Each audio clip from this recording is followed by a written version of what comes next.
নমস্কার বন্ধুরা, নিশ্চয়ই সকলে খুব ভালো আছেন। আজ আমি রান্না করেছি তেলকই। যেহেতু তেলকই তাই তো তেল তো থাকবেই, কিন্তু আজ কিন্তু এই তেলকই আমি রান্না করেছি একদম তেল ছাড়া, মানে এক ফোঁটা তেলও কিন্তু এই তেলকইতে পড়েনি। আর তার সঙ্গে যে সঙ্গত করেছে এই দুটি বেগুন ভাজা, এই দুটিও কিন্তু একদম তেল ছাড়া, মানে এটি হলো একটি হেলদি থালি। ভাতের কথা হয়তো আপনারা বলতে পারেন যে ভাত খাওয়া খুব একটা ভালো না, কিন্তু আমাদের শরীরে তো কার্বোহাইড্রেটও দরকার। তাই পরিমিত পরিমাণে যদি ভাত খাওয়া যায়, মানে আলু খেলেন না সেদিনকে ভাত খেলেন, তাহলে সেটি কিন্তু আমাদের শরীরে খুব একটা অপকার করবে না। আর কিভাবে আমি এই বেগুন ভাজাটা করেছি সেটা আমার আগের এয়ার ফ্রায়ার ভিডিও আছে, আপনারা চ্যানেলে দেখে নিতে পারেন। আর আজকে যে আমি এই তেল ছাড়া, একদম তেল ছাড়া যে তেলকইটা করেছি সেটি কেমন করে করেছি সেটি আপনাদের সঙ্গে শেয়ার করব। আপনারা সাথে থাকুন, দেখুন, হয়তো আপনাদের উপকারে আসবে। কারণ অনেকেরই তো তেল খাওয়া বারণ থাকে, কিন্তু আমরা তো সবই খেতে ভালোবাসি। আর এইভাবে করে খাবেন, স্বাদের কিন্তু খুব একটা হেরফের হয় না। তাহলে চলুন আমার সঙ্গে থাকুন, দেখুন আমি কেমন ভাবে এই একদম তেল ছাড়া তেলকই করি।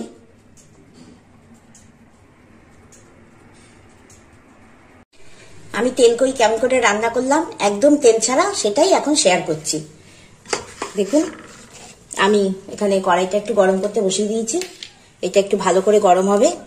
আমি একটা বাটির মধ্যে এবার দেব বেশ অনেকখানি টক দই। দুটো মাছ নিয়েছি, তাই জন্য আমি 3 স্পুন মতো দই নিয়ে নিলাম। এবার দইটাকে ভালো করে ফেটিয়ে নেব।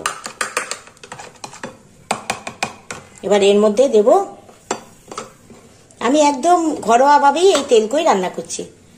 দেখুন, 1/2 টিস্পুন আদা বাটা। এবার দেব অল্প একটু হলুদ,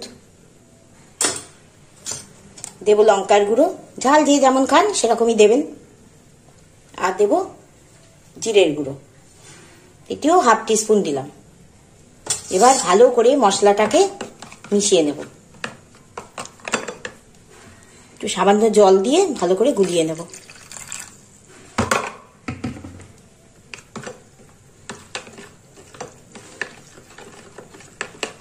যত ভালো করে ফেটিয়ে নেবেন তত ভালো হবে, দানা হবে না তাহলে আর দইয়ের।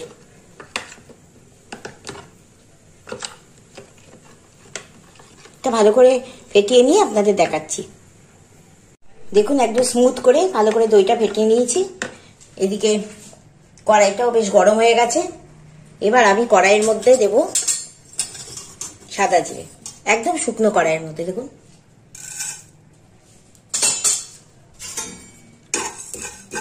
এবার এটা একটু ভালো করে ভেজে নেব, যেমন ফোড়ন ভাজে ঠিক তেমন করে। গ্যাসের ফ্লেমটা আমি সিম করে দিয়েছি যাতে পুড়ে না যায়। দেখুন, ভাজা হয়ে গেছে। আমি এবার এর মধ্যে ঢেলে দেব এই দইয়ের মানে এই মিক্সচারটা।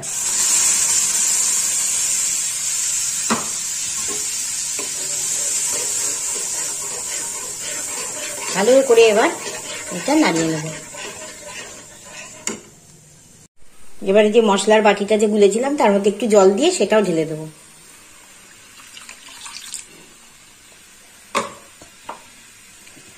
আর দেব টমেটো। যেহেতু দই দিচ্ছি টমেটো না দিলেও হয়, কিন্তু জাস্ট কালারের জন্য আমি দিলাম।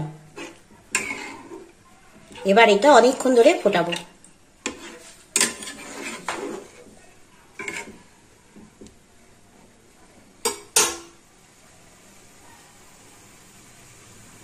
এবার ঝোলটা একটু ফুটে উঠবে। এদিকে দেখুন, আমি এয়ার ফ্রায়ারের মধ্যে মাছটা একটুখানি ভেজে রেখেছি নুন হলুদ দিয়ে। দেখছেন, একদম মানে তেলে ভাজার মতনই মাছটা ভাজা হয়েছে। একদম তেল দিইনি, নুন হলুদ মাখিয়ে 1/2 ঘন্টা মতো ম্যারিনেট করে রেখে দিয়েছিলাম। তারপর এই মাছটাকে ভালো করে ভেজে রেখেছি এয়ার ফ্রায়ারে। আর মাছের তো বা মাংসের তো নিজস্ব তো ফ্যাট থাকে, তাতেই এয়ার ফ্রায়ারে হয়ে যায়। অনেকেই তো তেলকই খেতে চান, কিন্তু বারণ থাকে বা ডায়েটে থাকেন, তেলটা খাওয়া তো খুব একটা ভালো না। কিন্তু সেই রান্নাটাও আপনাদের মনে হয় খাই একবার, তো এইভাবে করে খাবেন, খুব ভালো হবে। আমি নিজে করে খেয়েছি, ভালো লেগেছে, তাই আপনাদের সঙ্গে শেয়ার করছি। আমার এর আগেও দেখবেন রান্নায় আছে, তেলাপিয়া মাছ দিয়ে করেছিলাম, কিন্তু সেটা তেল দিয়ে করেছিলাম। আজ একদম তেল ছাড়া তেলকই করছি। ভালো ফুটে উঠেছে। আস্তে আস্তে দইয়ের ভেতরেও যে তেলটা থাকে, ফ্যাটটা থাকে, সেটাও কিন্তু রিলিজ করবে, সুতরাং তেল ভাবটা এসে যাবে। এবার আমি এর মধ্যে দেব স্বাদ মতো নুন। নুন আর ঝাল যে যেমন খাবেন তেমন দেবেন।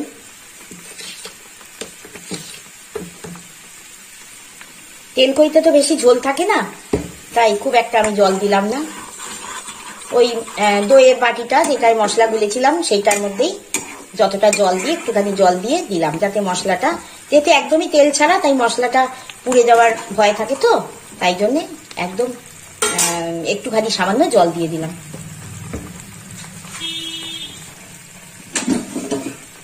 এবার আমি এর মধ্যে দিয়ে দেব মাছ দুটো। মাছ দুটো ভালো করে সেদ্ধ হবে। আমার এয়ার ফ্রায়ারেও বিভিন্ন রান্না আছে, আপনারা দেখে নিতে পারবেন, আমার চ্যানেলে আছে সব কটা হেলদি খাবার, কিন্তু টেস্টি। এবার আমি এর মধ্যে চেরা কাঁচা লঙ্কা দিয়ে দেব। আমি নুনটাও কিন্তু পিঙ্ক সল্ট ইউজ করেছি, লক্ষ্য করেছেন। আর এর মধ্যে চিনিও দেব না, অনেকেই তো চিনি দেন সব রান্নায়, দেব না। যেহেতু হেলদি ভাবে রান্না হচ্ছে, তাই আমি চিনি খাইও না আর দিও না। এবার এটা 10 মিনিটের জন্য ঢাকা দিয়ে রেখে দেবো। 10 মিনিট পর এসে দেখাচ্ছি কেমন হলো।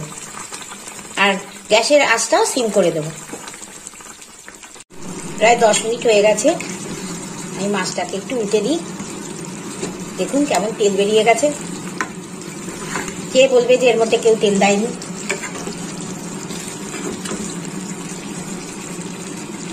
আমরা যতই মাছে ভাতে বাঙালি হই, আমাদের কিন্তু শুধু মাছ দিয়ে ভাত দিয়ে কিন্তু হয় না, আমাদের কিন্তু অনেক কিছু লাগে। আমরা বাঙালিরা খেতে ভালোবাসি, কিন্তু শরীরের জন্য বা বয়সের কারণে অনেক কিছু তো আমাদের বাধা হয়ে দাঁড়ায়।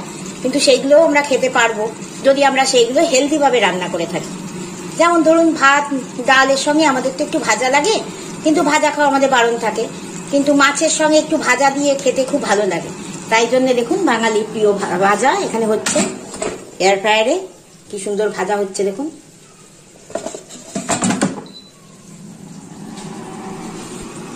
এটা হয়ে গেছে, রান্না একদম রেডি। যদি ভালো লাগে অবশ্যই সাবস্ক্রাইব করে আমার সাথে থাকবেন বন্ধু হয়ে। আর সকলে খুব ভালো থাকবেন, সুস্থ থাকবেন।